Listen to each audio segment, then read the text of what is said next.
So guys, nandito tayo sa Rizal. No, meron tayong gagawing panel gauge. Ito ay hindi umiilaw. Bulag sa gabi. Bulag sa gabi. Ang biyahe ay gabi. Ayan, i-on natin. So kailangan pag naka-on na yung ilaw, mag-glow na yung mga ilaw sa panel, no? Wala ilaw. Tsaka yung dito sa AC. Ayan o. Wala. Pati itong AC light na to, wala rin yan. So ang gagawin natin, paliliwanagin natin yung kanyang panel. Tsaka yung sa AC. Yan. So meron na tayong LED dito. Pwede naman local na bulb. Pwede makakabili kayo sa Shopee, Motor Shop, Auto Shop. Yan. T10 tsaka T5. No? Yung dito is T5. Yung sa AC switch T3 ata ito. Pero kasi rin T5 eh.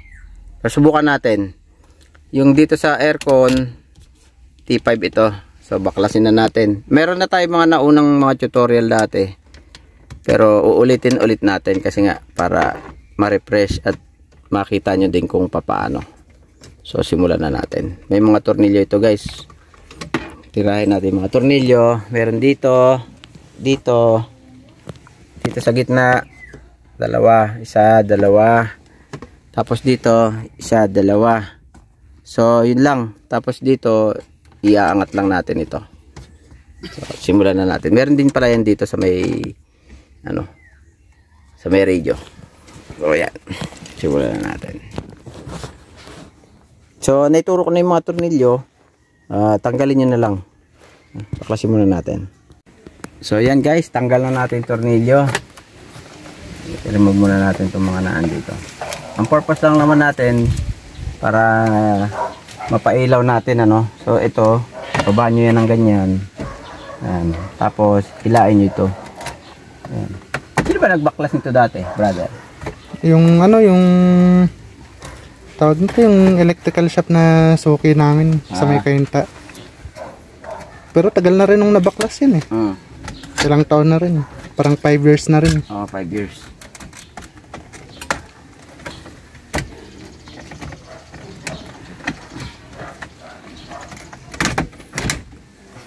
Diba parang simple lang.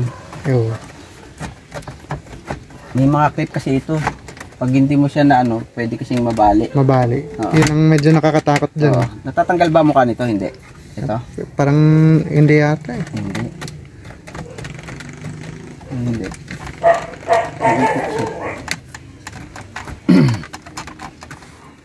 So anyway, tatanggal lang natin itong ibabaw. Ayan. Mga clip. Maiwan yung radyo. Basag na siya yung pinaka na radio. Yun. Natatanggal yata eh. Ay hindi. Ganito. Tingnan natin. Eject. Yun. Faceplate. Tapos switches.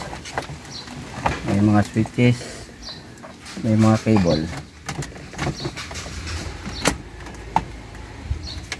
Ayun, natatanggal nga.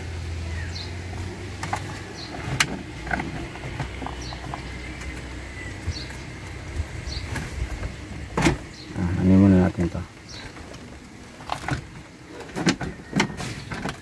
Nakakapit. Yung plug, makakapit. Ayan. So, ano pa mga wire? Switch saan to bro? Ang alin bro? Anong sa busina. At saka sa mga pang-ilaw. Busina. Busina at saka pang-ilaw ko sa signboard at saka sa barya. Okay. Simulan natin. May labas natin. Ito makapit pa eh. Itong may paglight ka Meron. Kasi hindi na LED yan. Hindi na LED. Nasira yung yung isang LED ko eh. Hindi na gumagana yung fan, stack up. Kaya mahina na yung bato ng ilaw. Buti na lang nung nagpunta ako nung Laguna, Santa Rosa, yung may transaction akong kabro natin. Binigyan niya ako eh. Hirap tanggalin ah. Pause muna natin. Sige bro. So ito, natanggal na natin yung cover. Yan guys oh. Ang dami kasing mga wires kaya nahirapan tayo tanggalin. So ang purpose natin, paiilawin natin tong panel. Yan yung panel na yan. Hindi makita kasi masyado maliwanag. Mayat ilaw. Yan yung panel. Paliliwanagin natin yan at saka ito. Yung aircon. Okay. Meron tong 4 na tornilyo. Tatanggalin nyo lang yan.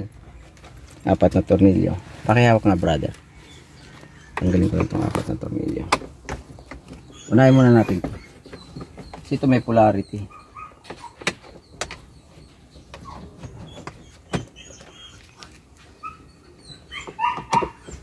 Ayos. Solid. Wala pala RPM to? Wala. Yung sa akin naman, wala din. Pero XT sa'yo. XT pero hindi man nagana yun. Sira eh. Yan o. Tanggal na o. Yun. Tanggal na brother. Ngayon na lang ulit natanggal yun eh. Yan o. Meron tong socket dito sa likod. Ayan socket. Pindutin nyo lang yung socket. Yan yun. Ito socket na ito. Tsaka yung kabila para malabas nyo itong panel. So guys, ito na yung panel. Napunasan na rin natin. Ayan guys. Paiilawin natin to. So bali ito guys. Ito yung mga ano niya, mga bulbs to. Ikutin nyo lang yan. Titin. Ayan. Kung makikita nyo, hindi makita. Ayan. Putol po yung mga filament niyan. Ito. 4 kasi yan eh. 4. Ito 4. Ito. Ayan. Putol po yung filament ng 4 na ilaw na ito. Ayan. Ito yung magpapaliwanag sa panel nyo. Titin. Puro putol. So ang ilalagay natin dyan ay LED na bulb. Asan na ba yung LED natin na bulb? Bali ito guys, LED na bulb. Pero itong LED na bulb kasi may polarity ito eh. Pag hindi siya umilaw, babaliktarin nyo lang, iikutin nyo lang. Kunyari ganito. Yung tinanggal nyo dyan, pag ikinabit nyo at hindi nag-glow, hindi umilaw, baliktarin nyo lang. Ibaliktarin nyo lang yung pagkakakabit. Kunyari, ganyan yung pagkakakabit. Ilagay nyo sa socket, baliktarin nyo lang, ganun lang pabaliktad para umilaw siya. So yun, palitan ko muna tong 4. So ito guys, napalitan na natin ng bulb. No, pailawin natin para makita nyo. Ayun o. Nakita nyo yung nag-glow dun. Yun. Yan. Sa kabila. Ayan. Sa gabi kasi makikita yan. Sa araw hindi pa gaano makita. Wala siyang salamin. Dahil pinalinisan natin. Ayan. Okay. Ito. Para mas maganda tignan. Right. So tapos na tayo sa panel. Dito naman tayo sa aircon. Sa kanyang ano. Tawag dito. Aircon switches, no, yung sa may climate control. So ang gagawin niyo diyan, tanggalin niyo yung mga knob. Ito mga ito. Hilain niyo lang 'yan. Yan. Pag nahila niyo 'yan, pwede niyo nang sungkitin dito sa ilalim para bumuka siya, no? Pwede niyo sungkitin. Pwede rin tanggalin niyo yung tornilyo, 4 na tornilyo. 4 na tornilyo. So ito, pwede nyo siyang, pwede rin hindi. Pwede nyo sungkitin na. Pag sinungkit nyo, ganito mo mangyayari. Ayan. Ganito. Ayan. So ito yung bulb niyan guys. Ito. Ikutin nyo lang to. Makikita nyo yung bulb nito. T5. Ayan. Ito yung bulb guys. Oh. Ito. So pag nag-ilaw kayo, open natin. Switch, wala. Hindi nag-iilaw. So yan. So itong bulb na ito ay punde. Peanut bulb or T5. Sa motor shop marami ito. Ayaw matanggal. So tanggalin ko muna. Itong isa naman na ito, para mapalitan nyo ito, kasi alam ko T3 ito eh. Yung valve niyan, T3 yan. Maliit lang yan. Naka-screw yan doon sa ilalim. Oh, so maliit na valve yan. Hindi ko mapapalitan to kasi wala akong spare. So pagpalit naman ito, tatanggalin nyo na ito. Yan, tornilyo na yan. Yan. Para mahugot nyo itong buo. Itong buong panel na climate control. So dito muna tayo. Guys, ito, napalitan na natin ng valve. Ayan. Ito yung dating punde. Ito, ayan. Itim na siya, oh. Ito yung bago. So, pailawin natin, switch on, kahit hindi naka-switch yung ACC, iilaw yan. Ayan, oh. Diba? Ayan. Sa panel naman, may ilaw din yan. Ayan, oh. Hindi nga lang gano'ng makita, gawa nga nung napakaliwanag pa. So, sa gabi, mag-glow na ito. Yan. Okay. T5 po yan, ha. Ito, T3 yan. T3. Tsaka yung sa ilaw sa clock, T3 po yan. So, yun lang po magagawa natin ngayon. Malapit na po tayo matapos. Balik na po natin yung kanyang cover. Ito. Guys, oh. Oh, natatanggal yung ulo. Ayan, naikabit na natin, guys. So, itutulak nyo na lang ng ganun para mag-clip siya. Ayan, ganun, oh. Ayan. O, diba? Tignan natin kung gagana at iilaw. So, ito. Pailawin nga natin kung makikita natin kahit maliwanag. Hindi makita. Kasi masyado maliwanag, eh. Pero, okay na po yan kasi napalitan na natin ng bulb. Nakita nyo naman kaganina, diba? So, yan. Yan na po yung ating gawa ngayon. Ibabalik na natin yung pinaka-cover, no?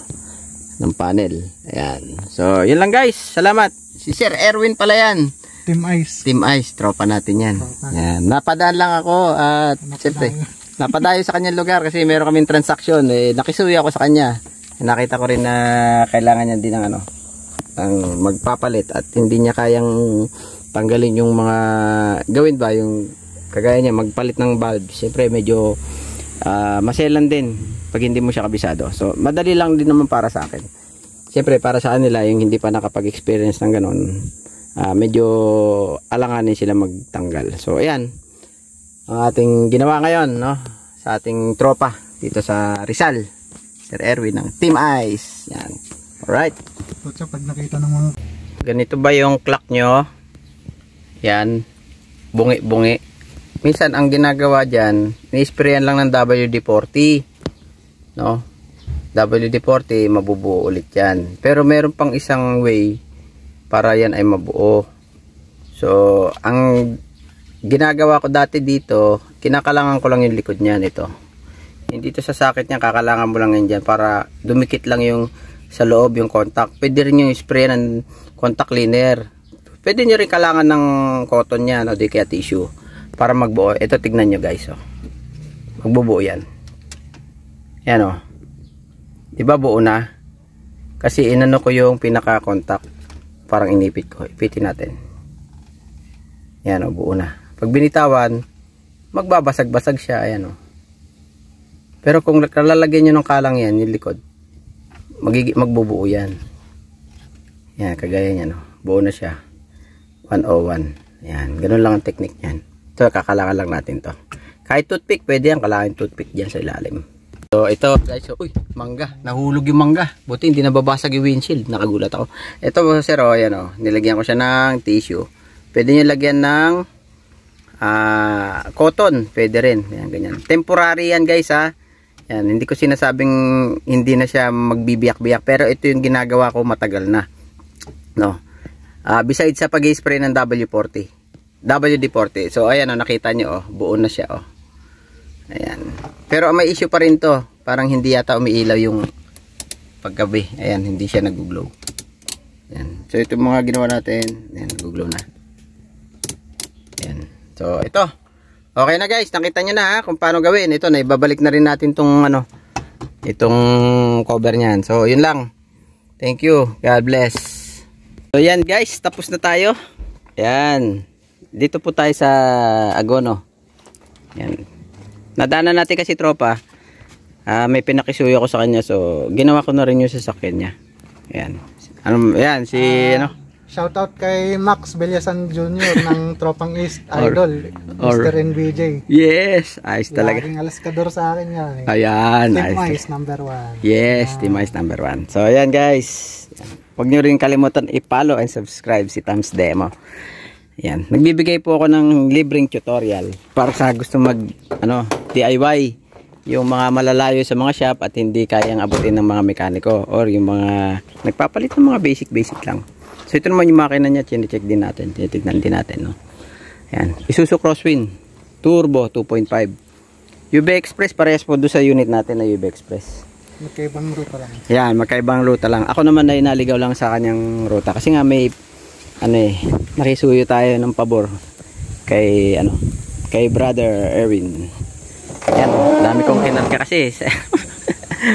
So yun. Okay na, bro. Maliwanag na ang buhay. Maliwanag na. Maliwanag na ang buhay. May libreng mangga pa. May libreng mangga napupunta sa Yan siya sa windshield kasi babagsak. Ito lang yung pinalitan namin. Sa susunod babalikan namin yung iba. Yan, kasi may problema yung ibang sakit. Medyo hindi na kumakapit. Papalitan namin sakit. Yan. Thank you. God bless. Bye bye. Good evening. Shoutout nga pala kay Bro Charlie Tam na taga Commonwealth sa may Fairview banda sa pag-ayos na itong panel gauge sa ilaw at saka eto, kompleto na ulit yung apat na yan. Dati tatatlo lang tapos malabo pa yung iba. Tapos yung ilaw naman niya sa gabi ngayon, ayan, maganda na. Ayan. Pati yung dito sa may aircon gumagana na. Yun lang.